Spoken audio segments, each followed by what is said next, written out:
what happened to their reactivity when we move down to the group? Actually, their reactivity going to increases when we move down to the group of the group 1, group of the alkali metals.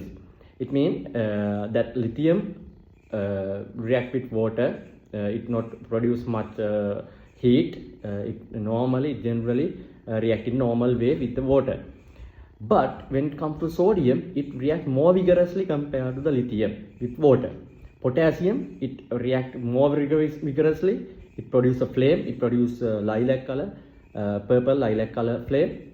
And rubidium, it can be explosive when it reacts with water. Like that, the reactivity going to increases down to the group.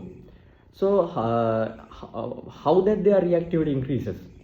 In here, I am going to talk about that. How that their reactivity increases when we move down to the group.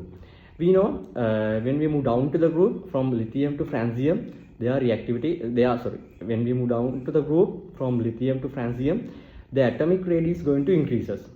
So these metals reactivity depend on how easily they form their cations. We know these are metals and they form cations. They like to lose their electrons, the outer shell electrons, because they have very less number of electrons in their outer shell.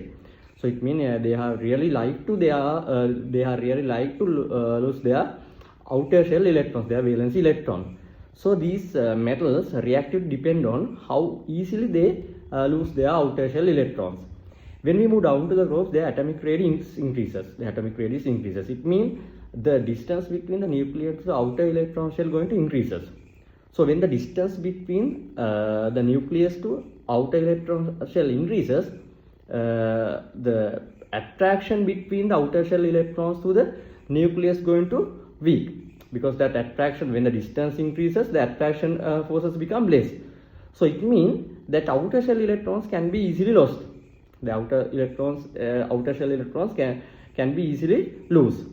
So like that, when we move down the group, the atomic radius increases, the distance between the nucleus to the outer shell electron going to increases.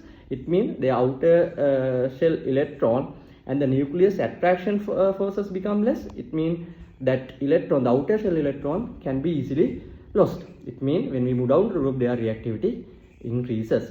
So that it's for the today video.